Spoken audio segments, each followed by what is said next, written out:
আগামী 100 বছর না, 1000 বছর পরেও এই মাটি যদি টিকে, তো মনে রাখো এই মাটি শহীদ শরীফ উসমান হাদি রহমতুল্লাহ আলাই আমার দেশের এই মাতৃভূমির এই ইমানদার যুবকের নাম আগামী 1000 বছর পরেও শ্রদ্ধার সাথে কলিজায় কলিজায় স্মরণ হবে।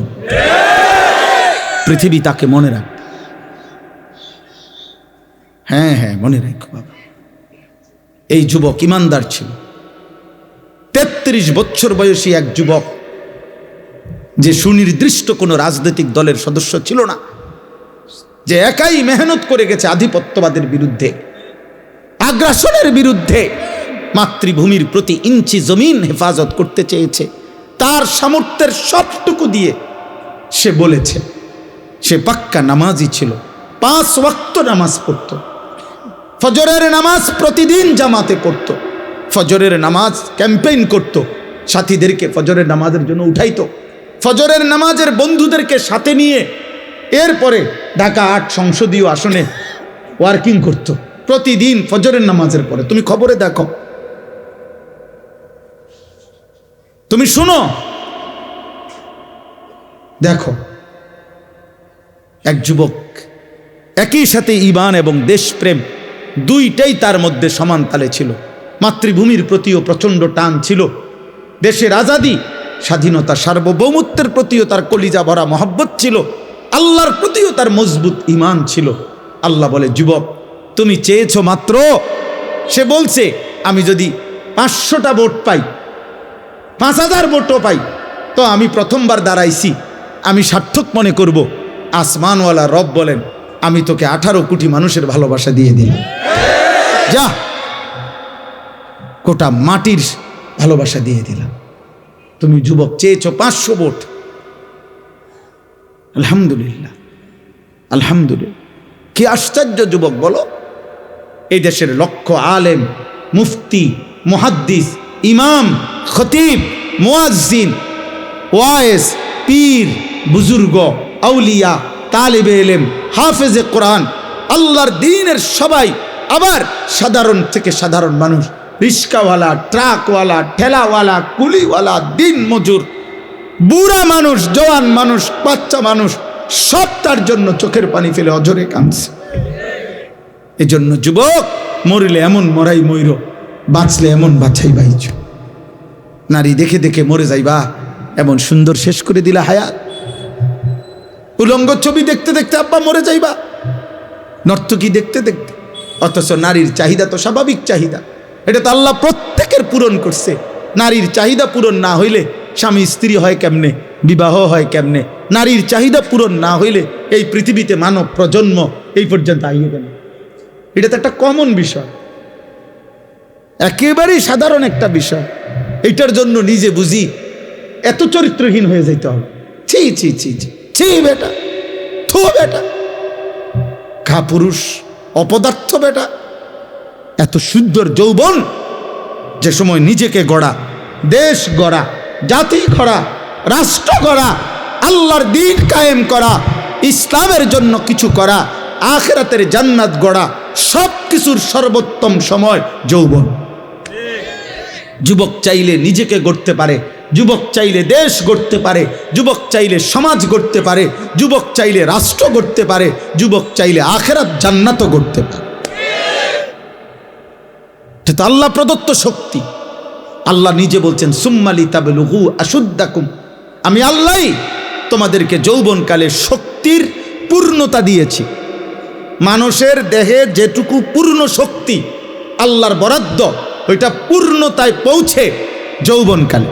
ওয়ালাম্মা বালাগা আশুদ্দাহু, কোরআনের অনেক আয়াত। বালাগা, আল্লাহ বলেন শক্তি তার পূর্ণতায় পৌঁছলো মানে যৌবনকাল। সমস্ত তাফসিরে আছে। তাহলে কোনো মানুষকে আল্লাহ তাআলা যৌবনকালে পূর্ণ শক্তি দেয়, তো এই পূর্ণ শক্তি শুধু বেডি সাউনের লাগে এ কদ্দুর কাম? ছি ছি বেট, পূর্ণ শক্তি যখন, তখন তুমি 8 ঘন্টা শুধু বুট বাদাম খাইলা। পূর্ণ শক্তি যখন, তখন তুমি এই বন্ধুদের আড্ডায় সারাটা রাত শুধু মোবাইল দেখতে দেখতে শেষ করে দিলে। আস্তাগফিরুল্লাহ, আস্তাগফিরুল্লাহ। একটা ছেলে হইলেও বুঝছো, আমি কোনো নির্বাচনী ক্যাম্পেইন করতে আসি নাই, আমি কোনো মার্কার পক্ষ হয়ে আসি নাই বাবা, আমি নিজেও কোনো প্রার্থী না। অতএব আমি শুধু বুঝাইতে চাই, তোমরা অনেক যুবক আসছো, কিশোর আসছো, তোমরাই জানো তোমরা কেন আসছো। যদি বলো আল্লাহর জন্য আসছি, যদি বলো হুজুর কোরআনের কথা শুনতে আসছি, তাইলে বাপ তোমরা বলো আজকে যারা এতগুলো ছেলে আসলা, কিন্তু এর মধ্যে অগণিত ছেলে আজকের মাগরিবের নামাজ পড়ো নাই, তাইলে তুমি কেন আসলা আব্বা? তুমি তো আল্লাহ চেনো না।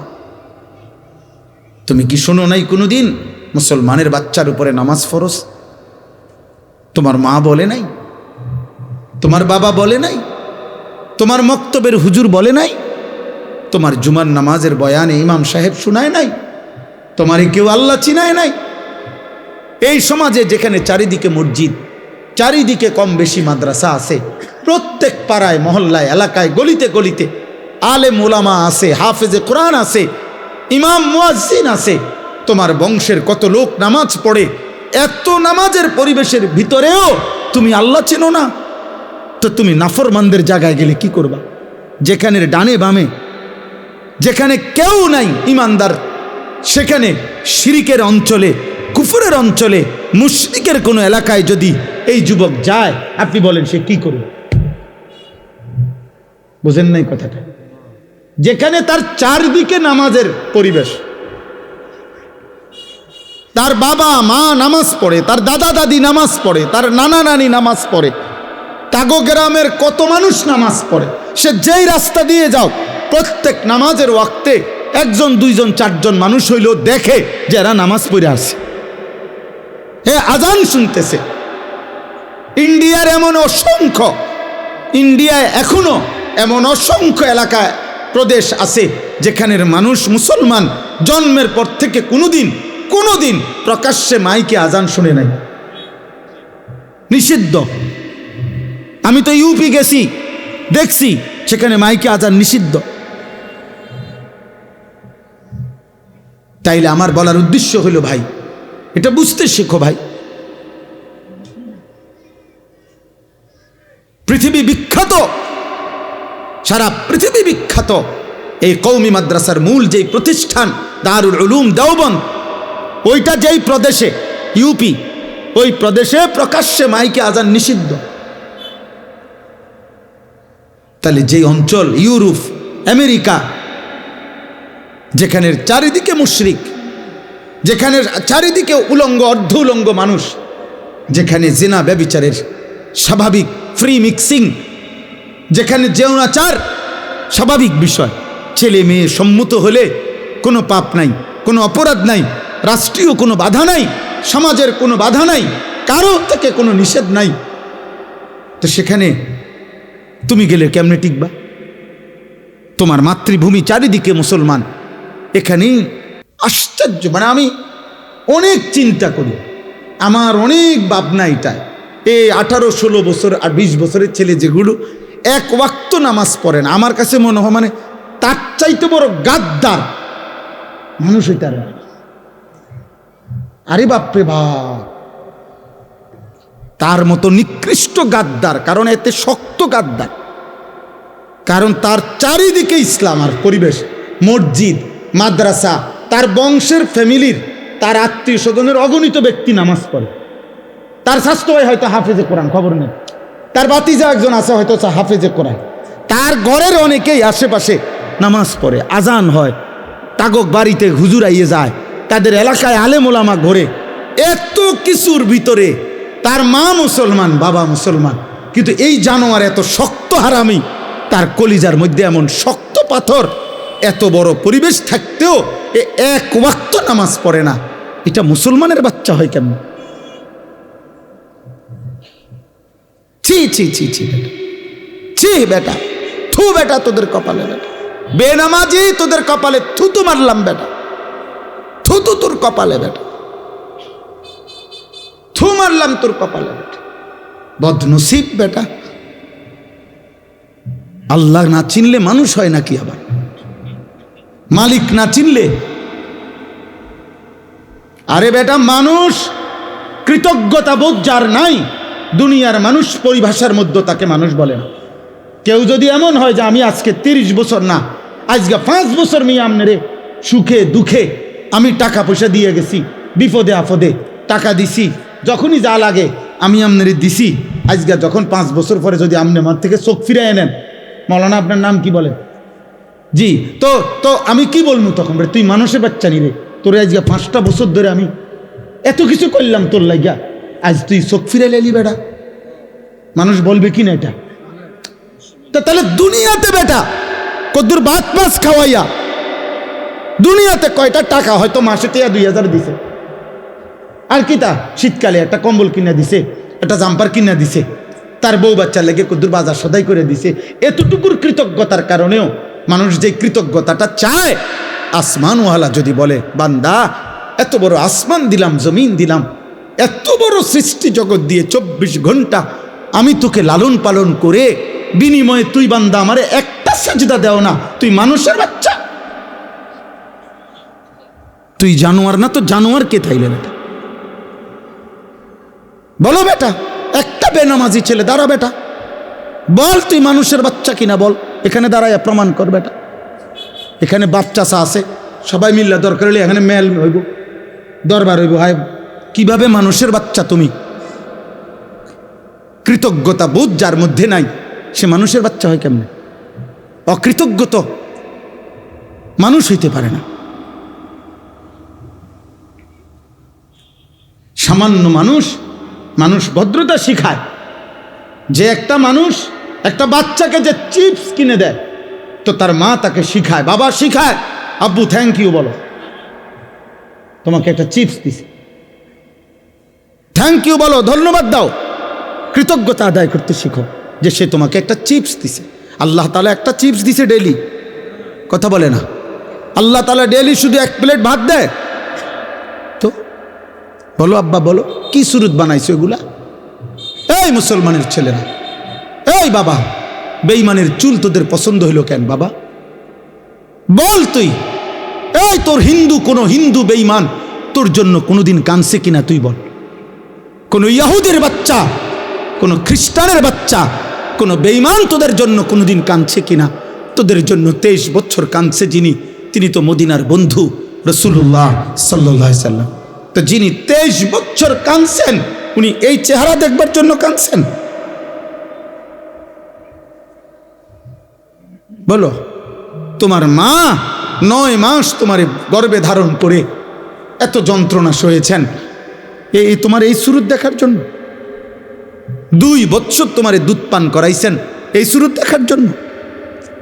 1 ওয়াক্ত নামাজ পড়তা না, এই দৃশ্য দেখবে মা? কোন মাকে যদি বলে যে মা তোর ফুত এত নষ্ট হইল কেমনে, তোর ফুত এত বড় অসভ্য হইল কেমনে, 1 ওয়াক্ত নামাজ পড়ে না, আহা, সেই মা যদি একবার দীর্ঘশ্বাস ফেলে বলে ফেলে, ওই মা, ফুত তুই আমারে কি বেইজ্জতি করলি, বলেন? এটা যদি কোনো মা বলে ফেলে, তো এই অভিশাপ আল্লাহর আরশ পর্যন্ত পৌঁছতে কতক্ষণ লাগবে? বাপ যদি বলে ফেলে, ফুত তুই কেমনে আমার এত বড় বেইজ্জতি করলি, মানুষে কয় তুই আমার ফুত কেমনে হইলি? বলো বাবা, একটা ছেলে বল যাদের চুল এই কাটিংওয়ালা, সামনে কা বামে তোমরা যে ডিজাইনেবল, এ তো মুশরিকের চুল বাবা। খোদার কসম, আল্লাহ রসুলের বিশুদ্ধ হাদিস, নবী সাল্লাল্লাহু আলাইহি সাল্লাম, নাহা রাসূলুল্লাহ সাল্লাল্লাহু আলাইহি সাল্লাম আনিল কাযা, একটা আরবি শব্দ, কাযাউন, কফ জা আইন। সাহাবারা জিজ্ঞেস করছে, ওয়ামাল কাযা ইয়া রাসূলুল্লাহ, এই কাযা মানে কি, যেটা আপনি নিষেধ করেছেন, নবীজি নিষেধ করেছে?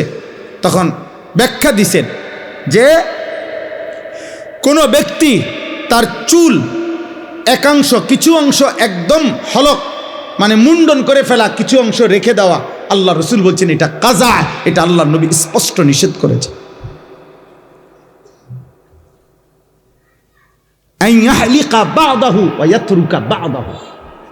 কিছু অংশ হলক, কিছু অংশ কি রেখে, এটা কি হুজুর এই চুল না? তুমি পুরা মাথা কামায় এলো, নাহলে পুরা মাথা চারদিকে সমান চুল রাখো, নয়তো পিছনে বাবরি রাখো। কিন্তু তোমরা এটা কি রাখছো বাবা? তোমরা বলো, কার থেকে নিছো? সেলুন থেকে, নাফিদ থেকে, সিনেমার কোনো নায়ক থেকে, মোবাইলের কোনো ডিজাইন থেকে, ফুটবলের কোনো খেলোয়াড় থেকে? ছি ছি ছি ছি, এত নিচে নেমে গেল বিবেক, রুচি এত নিচে নেমে গেল, এত নিকৃষ্ট রুচি। তোর বাবা তোর পছন্দ হয় না বাবা? তোর দাদার চলাফেরা তোমার পছন্দ হয় না? তোমাগো গ্রামের মসজিদের ইমাম সাহেবের চলাফেরা পছন্দ হয় না? তোমাগো গ্রামে যত হুজুর আসে, আলেম আসে, ওনাদের চুল চেহারা তোমার পছন্দ হয় না? তোমার এলাকার কোনো আউলিয়া পীর বুজুর্গ যদি কোনোদিন দেখে থাকো, তো তাদের চুল চেহারা তোমার পছন্দ হয় না? কারোই ভালো লাগলো না? কোনো মুসলমানের চুল চেহারা তোমার ভালো লাগলো না?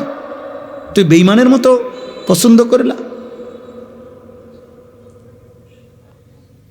আজকে কাটো, আজকে নিয়ত করো, আজকে নিয়ত। আর নাই তো মনে রাখো বাবা, যদি মনে করো তুমি পাত্তা দিলা না, কোনো অসুবিধা নাই, কোনো অসুবিধা নাই।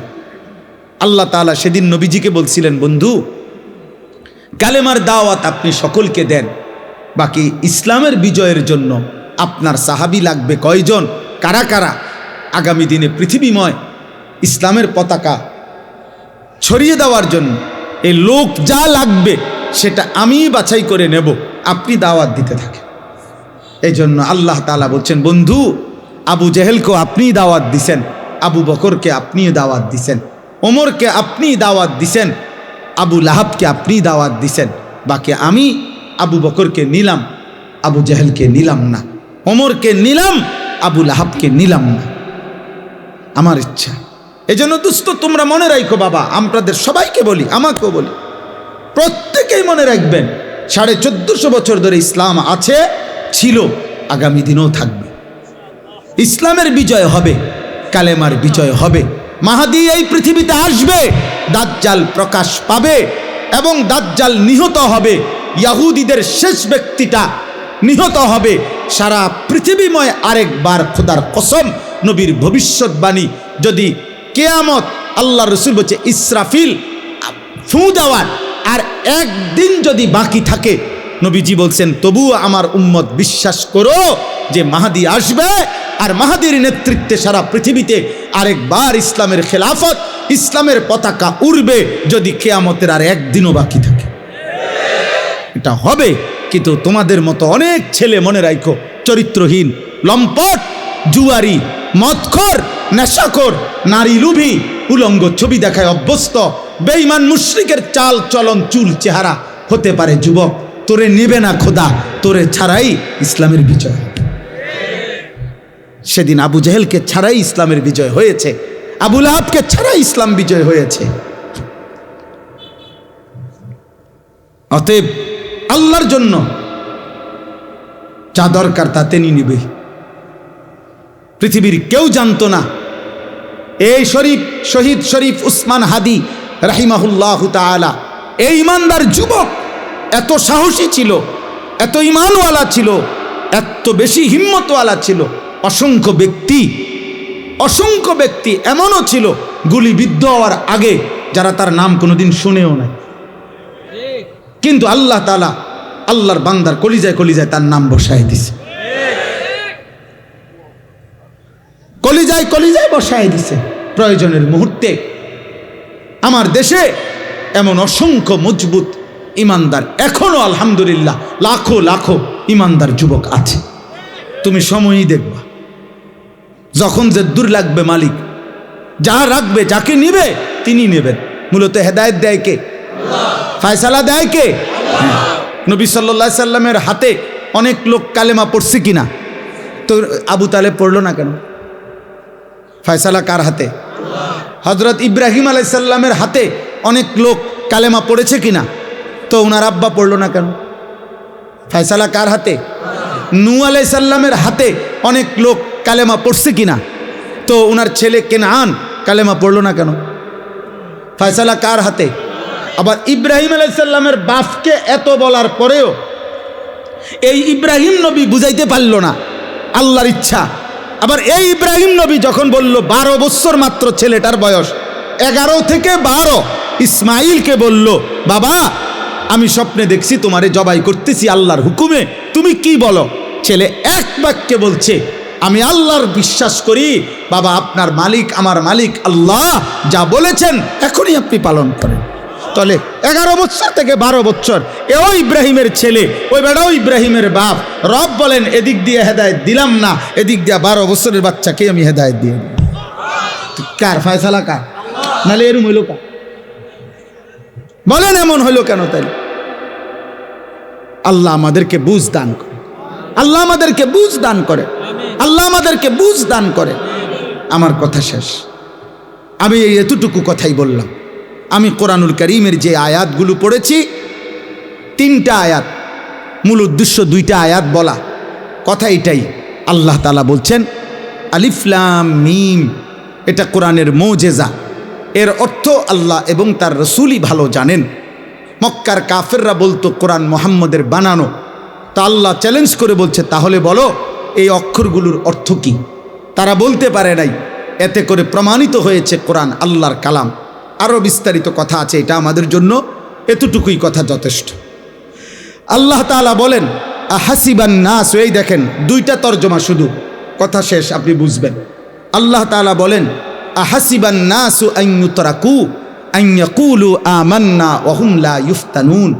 আল্লাহ বলে আমার বান্দারা কি মনে করেছে যা শুধু মুখে বলবে আমি মুমিন, আমি মুসলমান, কাগজ দেখাবে, আইডি কার্ড দেখাবে, জন্ম নিবন্ধন সনদ দেখাবে, ধর্মের পাশে লেখা ইসলাম, অথবা মুখে বলবে আমি মুসলমান, আমি মুমিন, আমি আল্লাহ, কোনো পরীক্ষা না নিয়ে, আমি ইমানের পরীক্ষা না নিয়া, আমলের পরীক্ষা না নিয়া তাদেরকে এমনিতেই ছেড়ে দেব, জান্নাত দিয়ে দেব, এই কি ভেবেছে আমার বান্দার? আল্লাহ এটা জানতে চাইছে, তোমরা কি এই ভেবেছো বান্দা? এটাই ভাবছো? আল্লাহ বলে না, যদি ভেবে থাকো ভুল, বরং শুনো, ওয়ালাকাদ ফাতান্নাল্লাযীনা মিন ক্বাবলিহিম। আল্লাহ বলেন ইতিপূর্বে যত লোক সকল নবীর জামানায় ঈমান এনেছে, আমি আল্লাহ প্রত্যেক ঈমানদারেরই ঈমানের পরীক্ষা নিয়েছিলাম। কি নিয়েছিলাম? পরীক্ষা। ফালা ইয়ালামান্নাল্লাহুল্লাযীনা সাদাকু ওয়ালা ইয়ালামান্নাল কাযিবিন। আল্লাহ বলেন পরীক্ষা নিয়ে আমি জেনে নিয়েছি কে কে ঈমানের দাবিতে সত্যবাদী, কে কে মিথ্যাবাদী। পরীক্ষা ছাড়া দোস্ত আখিরাত মিলবে না, পরীক্ষা দিতে হবে। এখন পরীক্ষাটা কি? পরীক্ষা হলো এই দুনিয়ার পুরা হায়াত আল্লাহ তাআলার আনুগত্যের পরীক্ষা। প্রতিবার নামাজের ওয়াক্ত পরীক্ষা, যাকাতের সময় পরীক্ষা, রমজানের রোজার সময় পরীক্ষা, হজ আদায়ের সময় পরীক্ষা, প্রতিবার নারী সামনে আসলে পরীক্ষা, আমি কি দেখছি না চোখ নামাচ্ছি, প্রতিবার টাকা সামনে আসলে উপার্জন পরীক্ষা, আমি হালাল রোজগার করছি না হারাম খাচ্ছি, প্রতিবার খাবারের সময় পরীক্ষা, হালাল খাচ্ছি না হারাম খাচ্ছি। অর্থাৎ আল্লাহর প্রতিটা আদেশ পরীক্ষা, আল্লাহর প্রতিটা নিষেধ পরীক্ষা, প্রতিটা হালাল পরীক্ষা, প্রতিটা হারাম পরীক্ষা, প্রতিটা জায়েজ পরীক্ষা, প্রতিটা না জায়েজ পরীক্ষা, প্রতিটা হুকুম পরীক্ষা, রাসূলুল্লাহর সব কথা পরীক্ষা। আল্লাহ বলেন এই পরীক্ষা মৃত্যু পর্যন্ত দিয়ে ঈমানের পরীক্ষায় উত্তীর্ণ হয়ে এরপরে জান্নাত নিতে হবে। জান্নাত তোমার আব্বার সম্পত্তি না, জান্নাত কেউ টেন্ডার নিছে না, কথা বোঝেন নাই? জান্নাত কারো টেন্ডার না, জান্নাত একক আল্লাহর সিদ্ধান্ত। জান্নাতে কে কে ঢুকবে চূড়ান্ত এই সিদ্ধান্ত কার? একক আল্লাহ। কসম খোদা, আপনি বিবেকবান কোনো আলেমকে জিজ্ঞেস করেন, রাসূলুল্লাহ সাল্লাল্লাহু আলাইহি সাল্লামের সর্বোচ্চ ক্ষমতা হইল সুপারিশ। সর্বোচ্চ ক্ষমতা কি? সুপারিশ মানে সিদ্ধান্ত নয়, সুপারিশ মানে ফয়সালা না। আপনি জিজ্ঞেস করেন যে কোনো হুজুরে, সুপারিশ মানে আবেদন। সুপারিশ মানে কি? আবেদন। আর আল্লাহ বলছে বন্ধু আপনার সুপারিশ আমি গ্রহণ করব, আপনারে আমি খুশি করব, আপনার মুখে আমি হাসি ফুটাবো, আপনারে আমি রাজি করব, আপনার কথা মতো আমি আপনার উম্মতকে আমি জান্নাত দেব। কিন্তু প্রশ্ন হইল 100 কোটি মনে করেন বান্দার ব্যাপারে নবী সুপারিশ করলো, ধরে নেন, তো সেখান থেকে আল্লাহ শুধু একজনকে জাহান্নাম দিল আর বাকি সকলকে নবীর পছন্দ মতো জান্নাত দিয়ে দিল। সেই যাকে বাদ দিল একজন, সে যদি আমি হই তাহলে বাকি সবাই জান্নাতে গেলে আমার কি লাভ? কথা বলে না, কথা বোঝেন নাই তো? ঠিক আছে, নবীজির সুপারিশে কোটি কোটি মানুষ জান্নাতে যাবে, আমি মাইনে নিলাম, এবং এটাই কথা, ঠিক আছে, সবই ঠিক আছে। কিন্তু যদি একজন বাদ পড়ে, সেটা যদি আমি হই, আরে বলে না কেন? তাহলে তাহলে কি লাভ আমার? বাকিদের লাভ কি? বাকিরা জান্নাতে গেলে আমার কি লাভ? আমি অনেক সময় বলি, এই যে আপনারা যারা বয়স্ক লোক, আপনারা অনেকেই আছে মিথ্যা, সুদ, কিস্তি, 2 নম্বরি, ওজনে কম দিয়া হাজার রকমের বাটপারি সিটারি কইরা পয়সা কামাই করে। কি মনে মনে সান্ত্বনা, আমি নিজে যদি কষ্ট কইরা চেষ্টা কইরা জিফুতেরে যদি আমি একটা গদ্দুয়ার বাড়ি গড় জোহায় জমি সহায় সম্পত্তি লাইন ফাইন কইরা দিয়ে যাই, তাইলে আমি মূল্য আর আমার কোনো দুঃখ নাই। আরে বেকুব, আপনি যদি আপনার মৃত্যুর পরে আপনার জিফুত নাতি নাতনি যদি উন্নতি করে আকারে মঙ্গল গ্রহ গড়বাড়ি করে, তা আপনার কি লাভ? আপনি তো কবরে, কথা বলেন না, আপনি তো কবরে মিয়া। তো আপনারা যদি কবরে ফিরে, তো এরপরে আপনার জিফুত যদি এখানে এসি রুমও ঘুমায়, তো আপনার কিতা? তো তাহলে আপনি এটা কিতা করলেন? আপনি যে কইলেন আমি থাকতে যদি সব করে দিয়ে যাই, মূল্য আমার দুঃখ নাই। দুঃখ তো আমনেরে না, হেতের কি দুঃখ? হেতের তো সব করেই দিলেন, তারে তো বিল্ডিং করেই দিলেন, তার তো দুঃখ নাই। দুঃখ আমনের, আমনের সুদের টাকায়, আমনের কিস্তির টাকা, আমনের এই 2 নম্বরই টাকায় আপনারে যখন প্রথমে ঢুকলেই কবরে যখন টাঙ্গাইয়া ফিটবো, তখন না আপনি বুঝবেন দুঃখ কারে কয়। আপনি তখনই না বলবেন, আপনি তখনই না বুঝবেন। আপনি বুকামি করছেন মিয়া। আপনি মরে গেলেও এই পৃথিবীতে দুনিয়ার উপার্জন থাকবে, বাকিটা আপনার ফুতে নিজেই করতে পারবো। আপনি মরে দেখেন, আপনার বহুত, আপনার বাবা মরছে আর আপনার বাবা যা করে নাই, এরপরে কি সন্তান আর কিছু করে নাই? কথা বলে না কেন? দুনিয়া বংশ পরম্পরায় বাড়তেই থাকে, হইতেই থাকে, এটা কিচ্ছু না। দরকার হলো কবর, দরকার হলো আখিরাত। শেষ কথা হলো, আল্লাহ বলেন আম হাসিবাল্লাযীনা ইয়ামালুনা সাইয়্যাতি আন ইয়াসবিকুনা। আল্লাহ বলে, বান্দা আমি আল্লাহ বলে রাখলাম, তোমরা মনে রাখবা, তোমরা যারা যারা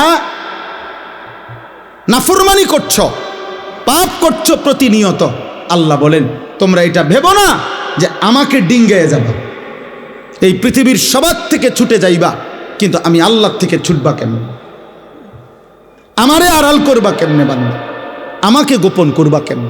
অতএব যদি মনে করে থাকো আমি আল্লাহকে পাশ কাইটা যাবা, আমার থেকে লুকায়া যাবা, আমার থেকে আড়াল হইয়া যাইবা, আমার থেকে ডিঙ্গায়া যাইবা, সা আমা ইয়াহকুমুন। আল্লাহ বলে এটা তোমাদের ভুল সিদ্ধান্ত, মন্দ সিদ্ধান্ত, বোকামি করছো। হাসরের ময়দানে জব আমি আল্লাহ যখন সব দেখাবো, সব শোনাবো, তোমার সামনে খুলবো, তখন তুমি আফসুস আর হতাশা ছাড়া, কপাল চাপড়ানো ছাড়া আর কিছু হবে। সেদিন শুধু আফসুসে করবা, আহা কি করলাম, আহা কি করলাম, আহা কি করলাম। আল্লাহ আমাদের প্রত্যেককে বুঝ দান করেন। এজন্য কিশোর ভাই, নওজোয়ান ভাই, কষ্ট করে আজকে আসছো, আজকের থেকেই এশার নামাজ পড়া শুরু করো। বলো ইনশাআল্লাহ, বলো নওজোয়ান ইনশাআল্লাহ। আবারও বলছি বাপ, তোমার কথা কেউ মনে রাখবে না। তুমি মনে করো সাইডে মাড়ি দিয়ে গে লাগা আর কি, নামাজ পড়লা না। তুমি হয়তো ভাবলা আরে বাদ দে, হুজুররা কয় তো কয়, ঠিক আছে আব্বা চলো, অসুবিধা নাই। আবু জাহেলও তো দুনিয়া পার করছে, কত নাফরমানও তো দুনিয়া পার করছে, জন্তু জানোয়ারও তো দুনিয়া পার করে, কিন্তু আখেরাতে না বুঝবে, কবরে না বুঝবা আব্বা। আল্লাহ আমাদের প্রত্যেককে ঈমান আমলের দৌলত দান করেন। আজকের এই মাহফিল আল্লাহ কবুল করে নেন।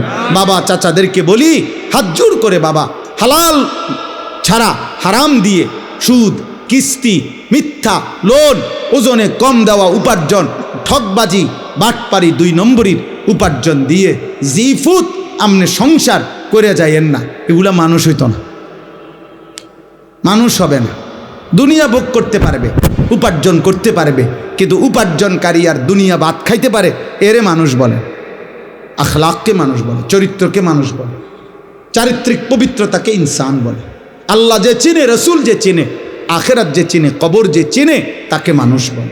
আল্লাহ তাআলা আমাদের প্রত্যেককে তৌফিক দান করেন, কবুল করেন, আমিন। সুবহানাল্লাহি ওয়া বিহামদিহি, সুবহান